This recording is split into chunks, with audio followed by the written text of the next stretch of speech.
Yang lain selain daripada 42,000 tu yang Muhammad pasti salah. Jawapan SPR standard. Yang Muhammad pasti salah hanya menyebut dialog dengan Parlimen. Lupa tentang 6 bulan tentang kuasa. Lupa tentang puluhan perjumpaan parti-parti cara berasingan termasuk ahli-ahli Parlimen menemui. Apa yang disebut oleh SPR bukan bidang kuasa kami terbatas dan ini terserah pada kabinet dan sebagainya. Hari ini umpamanya Kerajaan Negeri Selangor menemui SPR kerana di Selangor yang Muhammad yang bertua 500,000 penambahan. 500,000 pengundi penambahan dan sebahagiannya masih belum dapat disahkan, ya, dan belum dipamerkan mengikut prosedur yang ditetapkan, ya. Yang belum dipamerkan yang sah, ya, ialah 106,000 pemilih yang meninggal dunia di antara Disember 2010 hingga September 2011. Walaupun peraturannya menuntut mereka dipamerkan. Ini sebahagian daripada hal dan saya tidak mahu sambung hal itu. Cuma saya nak rojok sekarang tentang isu berkaitan dengan rancangan undang-undang ini. Ya. Ini pertama, pemerhati baru tidak lagi dibenarkan. Dilakukan 2004 tanpa masalah, 2008 tanpa masalah. Isu besar daftar pemilih. Sekarang ni wakil parti tak boleh tengok masa semakan dibuat oleh SPR. Diserahkan bulat kepada SPR.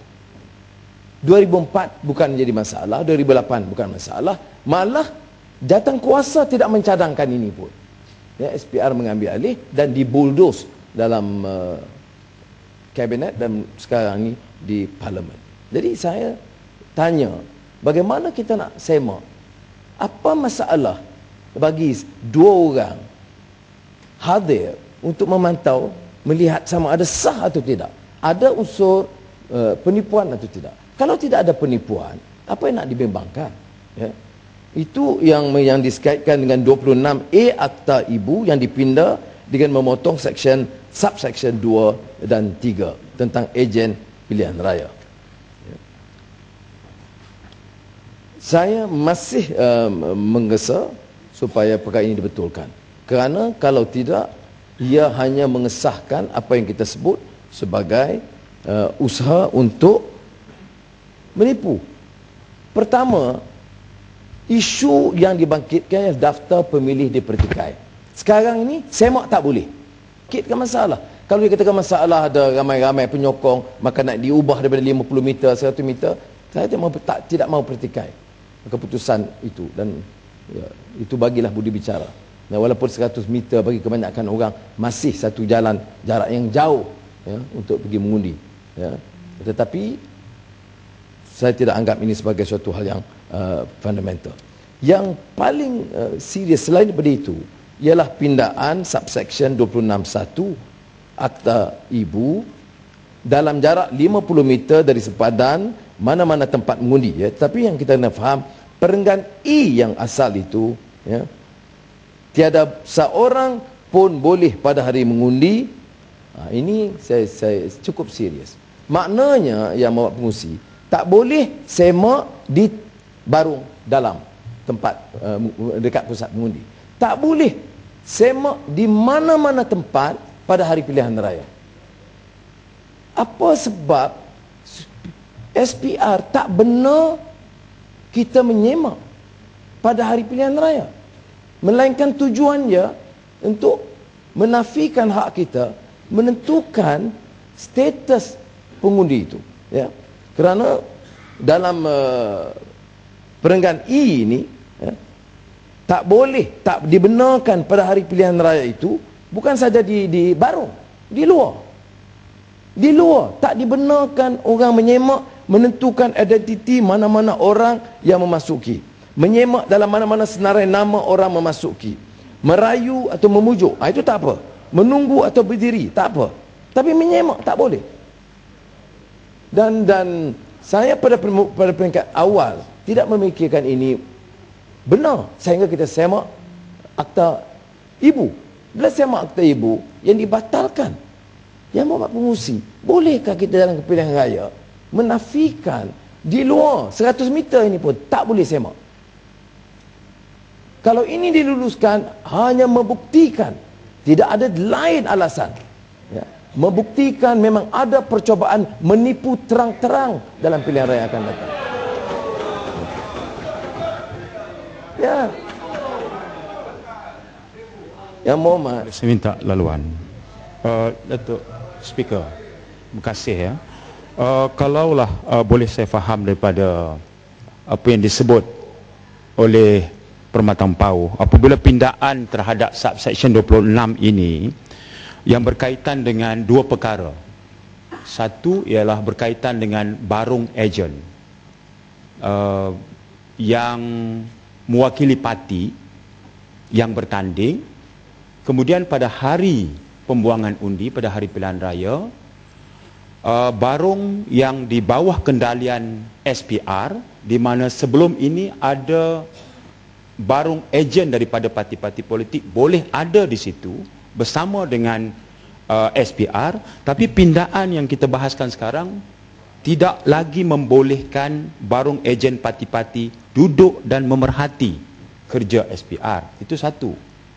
Yang kedua ialah pindaan subsection 26 ini juga tidak membolehkan mana-mana premis parti ataupun barung yang diwujudkan oleh parti dalam lingkungan lebih 100 meter, di mana di situ dilakukan menentukan identiti orang yang berbaris dan nak pergi mengundi. Itu pun tak dibenarkan juga. Ini memberikan satu gambaran bahawa apabila seorang pemilih itu berbaris keluar ke tempat pembuangan undi, dia nak tahu saluran mana dia nak kena pergi.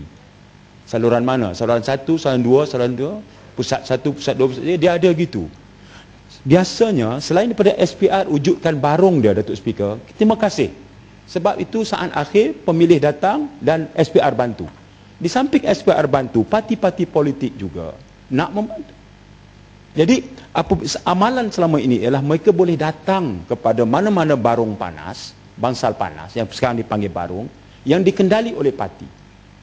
Apa aktiviti berlaku di situ? Menyemak daftar pemilih, menentukan saluran mana mereka patut pergi. Pindaan ini tidak lagi membolehkan barung panas yang dioperasikan oleh parti-parti politik dengan meletakkan barung ejen kita sendiri. Sebab di sini tidak seorang pun boleh pada hari mengundi cuba menentukan identiti mana-mana orang. Artinya, kalau adalah yang tadi 42,000 yang tak ada status dan JPN, tiba-tiba berbaris, atau pendatang asing datang berbaris, siapa nak tentukan? Mereka hanya boleh pergi ke barung SPR. Ini yang menimbulkan keraguan. Yang tak boleh apa dia? Malam sebelum mengundi, jam 12, semua aktiviti kempen tak dibolehkan. Keesokan harinya di barung panas, kendalian parti, tak boleh kempen, tak boleh tunjuk poster, tak boleh merayu undi. Itu kita terima. Tapi kalau tak boleh semak identiti pemilih, ini sudah keterlaluan. Ya. Ya. Boleh minta sekali. Yang berhormat Permatang Pau. Takkanlah pasal barung kita tuduh nak menipu.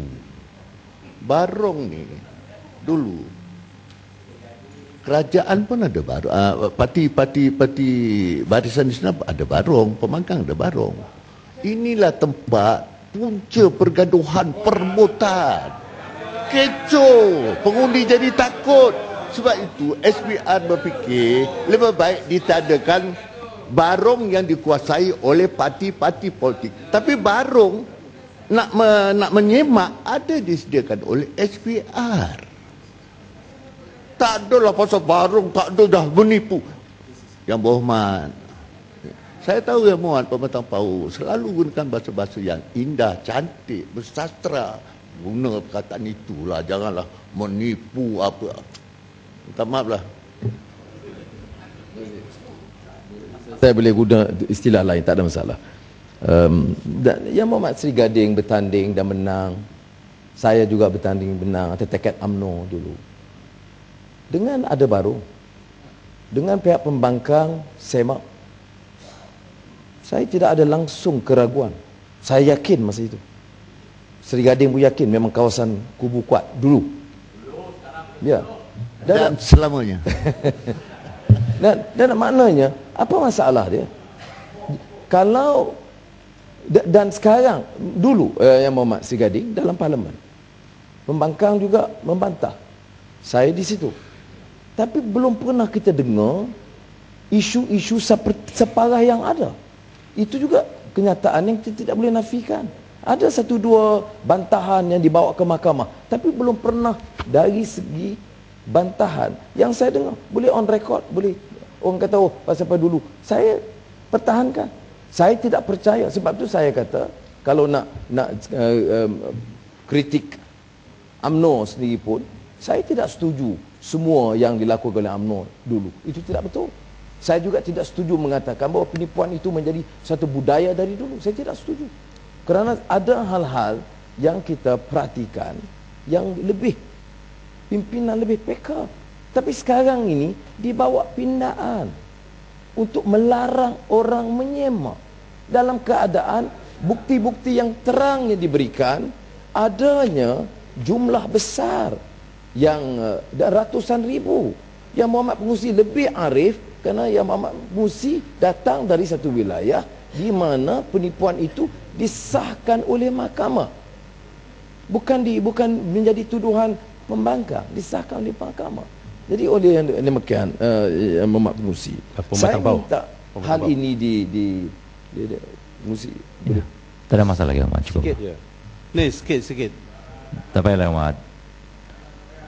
Tak payahlah, Muhammad. Ya, teruskan. Ya, Muhammad. Sebelum Yang Muhammad Padang Seraya masuk tadi, kata pembangkang ada buat seranan perbahasan hari ini tak hangat. Kita sesejuk dewan ini Yang Muhammad. Ya. Sebab Ya, tu jangan saya panaskan. minta laluan. Anda bagi jalan Yang Muhammad? Okey, baik. Dibagi jalan. Dia Sila bagi. Yang Muhammad. Ni tadi Permatang Pau Huja dulu duduk di sebelah UMNO, beliau tidak pernah membantah. Dan hari ini beliau setuju dengan semua tindakan untuk mengadakan barong dan pelbagainya. Tetapi apabila Permatang Pau menjadi Menteri Kewangan, beliau menyokong penuh meluluskan PT-PTN. Beliau menyokong penuh dan beliau menyokong penuh dan Ya, hari Mat. ini Kita berbincang pasal SPR. biar saya habiskan. Ya. Biar saya habiskan. Suruh duduklah. Tak boleh, tak boleh. Biar saya habiskan. Baik, Muhammad. Biar saya habiskan. Ya. Ya, Muhammad. Halim Muhammad. kurang cerdik. Minta diam, Muhammad. Ya. Kita tidak boleh, saya katakan ini pilihan raya ini, akta pilihan raya ini sama seperti semua rang undang-undang yang diluluskan dalam parlimen ini.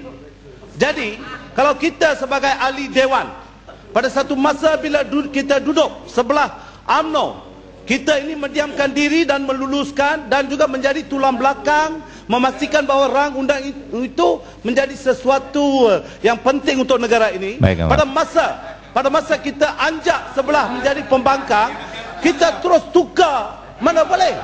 Jadi hari itu dia menyokong dan hari ini dia. Jadi inilah Permatang Pau, seorang hipokrit dalam dewan ini. Ya, Muhammad. Cukuplah, ya, Muhammad. Ya. Sila, Pematang Pau. Pematang Pau. Ringkas je, Pematang Pau. Terima kasih Pematang Pau. Saya rasa tadi Sri Gading ada sebut, ya, tujuan ni adalah supaya nak elak bergaduh. Tapi sebenarnya kalau kita ikut alasan-alasan yang diberi, tak ada pun sebut pasal nak bergaduh. Lagipun dah dipindahkan dah daripada 50 meter, sekarang ni dah 100 meter. Kalau 100 meter di sebelah sana, 100 meter di sebelah sana, dah 200 meter. Lalu saya tak nampak ianya satu masalah. Ya, jarak tu dah ditambah. Lalu apa masalahnya? Alasan bergaduh tak ada pun disebut. Dan memang tidak ada rekod pun orang bergaduh. Ya, orang PAS, orang PKR, orang DAP, bukan kaki gaduh. Ya, kita tahu sistem demokrasi. Itulah sebabnya kita terlibat dalam pilihan raya. Apa pandangan Pematang Pau? Memang kalau kita tengok alasan, malah hujah yang dikemukakan oleh Yang Berhormat Perdana Menteri tidak langsung menyentuh tentang ketegangan sosial atau pergaduhan, tidak ada. Dan yang dibangkitkan oleh Yang Berhormat Padang Serai, pertamanya PT-PTN tu kan kita bincang mungkin Akta Universiti, mungkin dia silap baca rang undang-undang. Tapi yang dibangkitkan soal setuju, sebenarnya dalam UMNO tidak ada cadangan untuk batalkan barung. Ini baru dikemukakan. Ya. Tidak ada. Malah kalau kita ikut sistem pilihan raya yang awal masa almarhum Tunku Abdul Rahman itu lebih telus dan diperketatkan. Sebab itu kita persoal tindakan Suruhanjaya Pilihan Raya bahawa dia tidak menjalankan tanggungjawab memuaskan. Ini amanah yang Muhammad Seri Gading. Kita boleh beza pendapat, tetapi apa masalah untuk memastikan pilihan raya yang Muhammad biar saya habis sekejap nak habis sikit je.